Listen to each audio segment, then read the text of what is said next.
हाँ भैया, हम आपके कृष्ण कुमार द्विवेदी राजू भैया, आप सभी लोगों के भैया हम नमस्कार करिए थे। भैया आज की जो खबर लेकर के आपके समक्ष हम उपस्थित हम, वास्तव में वह खबर जो है आपका हृदय भेद देगी। जी हाँ, हैदरगढ़ की राजनीति के पितामह, वटवृक्ष एवं देश के रक्षा मंत्री राजनाथ सिंह जी के अवगढ़ बाबा, दरिद्रनाथ उपासक तथा तमाम जो ऐसे नाम हैं जो भी नेता के आगे लगाए जाते रहे हैं। जी हाँ, आप लोग लगभग समझ गए हो, हम बात कर रहे हैं हैदरगढ़ क्षेत्र के पूर्व भाजपा विधायक पंडित सुंदरलाल दीक्षित जी की आज हुई हम लोगों के बीच में नहीं रहे।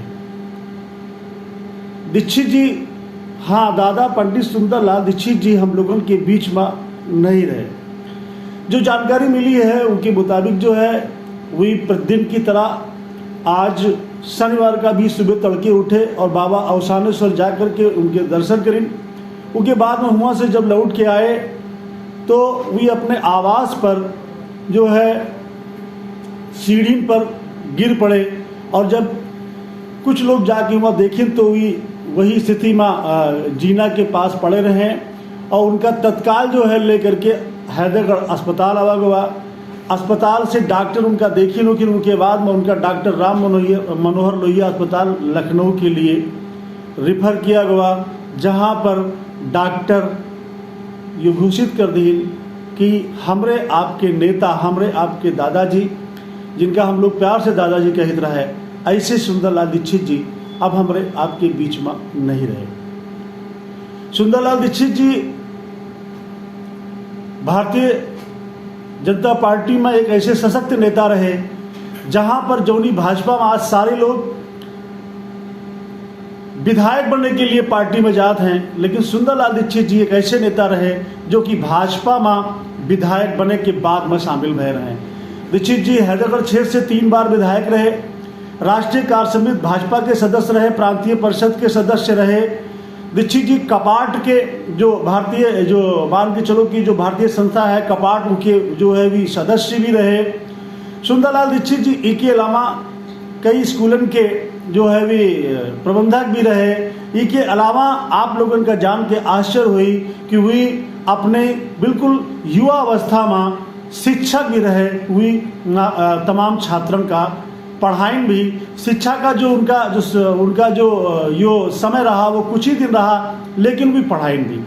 सुंदरलाल दीक्षित जी हैदरगढ़ क्षेत्र के लिए एक ऐसा गौरवमयी युग रहे जी का याद कर करके प्रत्येक हैदरगढ़ वासी आज पूरी तरीके से जो है वो दुखी है। लगभग उनके चारों तरफ आंसुओं के जो एक पारावाह है वो बह रहा है, लोगों की आंखों से आंसू गिर रहे हैं। उनके आवास पर हैदरगढ़ में जो है, जो उनका नगर हैदरगढ़ में बस अड्डे के सामने जो उनका आवास है, वहाँ पर जो है तमाम भीड़ उनके समर्थन के लग गई। जैसे यह सूचना मिली कि दीक्षित जी हम लोगों के बीच में नहीं रहे, तमाम लोग उनके समर्थक वहाँ पहुँच गए। उनके समर्थक जो है बार बार ये कह रहे हैं कि दादा यो आप बहुत बुरा करो, आप हम लोगों के बीच से असमय चले गए हो।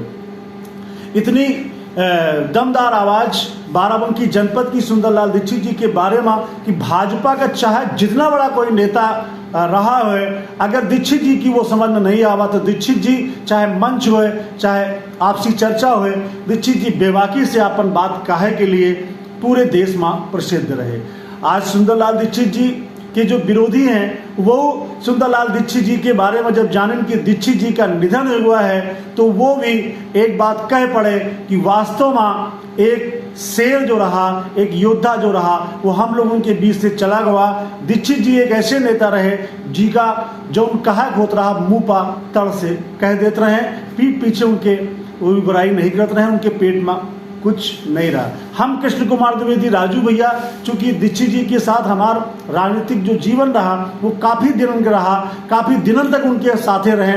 आज भी हमारा उनके दुआ पंगी पूरी तरीके से बनी रही और उनके साथ उनके सानिध्य में तमाम मंचन के संचालन, चाहे राजनाथ सिंह जी हो, चाहे दिवंगत कल्याण सिंह जी हो, चाहे शत्रुघ्न सिन्हा हो, मतलब कोई भी भाजपा का अगर बड़ा लीडर आवा है तो दीक्षित जी के सानिध्य में उनके मंच का संचालन करेगा राजू भैया का सहयोग प्राप्त हुआ है। दादा से हम आज जो है, आज हमारा आत्मा अत्यंत दुखी है। हम जैसे तमाम कार्यकर्ता दुखी हैं। दादा के साथ कार्यकर्ता की नोकझोंक एक आम बात रही। दादा की गाली भी लोगों का आशीर्वाद लगती रही। और दादा का कभी कभी तो उनके जो समर्थक रहे, उनके जो कार्यकर्ता रहे, उनके जो राजनीतिक परिवारीजन रहे, उनके जो सामाजिक परिवारीजन रहे, वही गाली सुनने के लिए भी दादा का खोद देते रहे।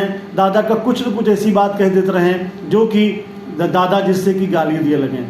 आज दादा हम लोगों के बीच में नहीं रहे, दादा का निधन हो गया। लेकिन हम कृष्ण कुमार द्विवेदी राजू भैया जो कही थे कि उनका जो अवघड़पन है, उनका जो अल्हड़पन है, उनकी जो बेबाक बात का है कि जो शैली है, उनका जो जमीनी एक जो उनका जमीनी जो संघर्ष है, उनका जो जमीनी जुड़ाव है, उनकी जो बदकही है, उनका जो अवधि मान के चलो आपकी प्रस्तुतिकरण रहा उनके स्वभाव में, वो हमेशा हैदरगढ़ की जो जनता है वो हमेशा वो याद रखी, उनको कभी भी कोई भुला नहीं सकत है।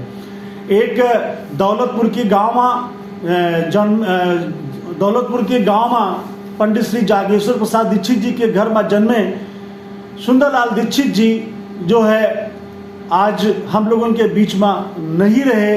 यह बात हमका लोगों का हमेशा सालत रही। दीक्षित जी का जो एक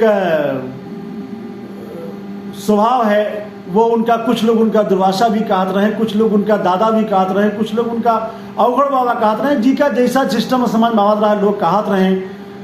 लेकिन अब हैदरगढ़ की एक गरजदार आवाज, एक हनकदार आवाज सदा सदा के लिए शांत हो गई है। हम कृष्ण कुमार द्विवेदी राजू भैया दादा का विनम्र श्रद्धांजलि अर्पित करित है।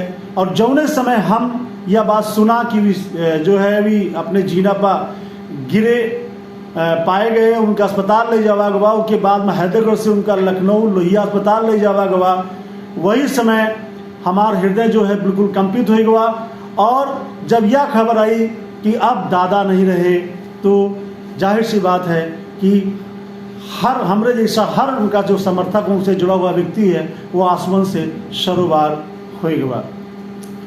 दादा कब का कह दें, कब कीका का कह दें, और कब समझ में आ जाए तो की के लिए उठ करके अधिकारी से भिड़ जाएं, व्यवस्था से भिड़ जाएं। ऐसे खाटी नेता फिलहाल हैदरगढ़ में मिलना मुश्किल है। दादा के संघर्ष जो है, जमीनी जो संघर्ष है दादा के, वही तमाम जो राजनीति करने वाले युवा नेता हैं, युवा पीढ़ी है, उनके लिए भी मार्गदर्शन का काम आगे चल के करिए हैं। फिलहाल सुंदरलाल दीक्षित जी, हमारे दादाजी, आप सभी लोगों के पूर्व विधायक अब यो दुनिया छोड़ के विदा हो चुके हैं। एक राजनीतिक महायुग का हैदरगढ़ का जो है वो अंत हो चुका है। हम सभी लोग जो है उनका श्रद्धांजलि अर्पित करित है। फिलहाल दादाजी, आप हम का हमेशा, हैदरगढ़ का हमेशा, भाजपा परिवार का हमेशा, आपके जो बहादुर विरोधी रहे उनका भी हमेशा, आपके जो समर्थक रहे उनका भी हमेशा हमेशा याद रही हो, हमेशा याद रही हो। परम आदरणीय श्री दादा सुंदरलाल दीक्षित जी, आपका विनम्र श्रद्धांजलि, राजू भैया की विनम्र श्रद्धांजलि स्वीकार करो। बहुत बहुत आप सभी लोगों का आभार। जय हिंद, जय भारत, जय हिंद, जय भारत।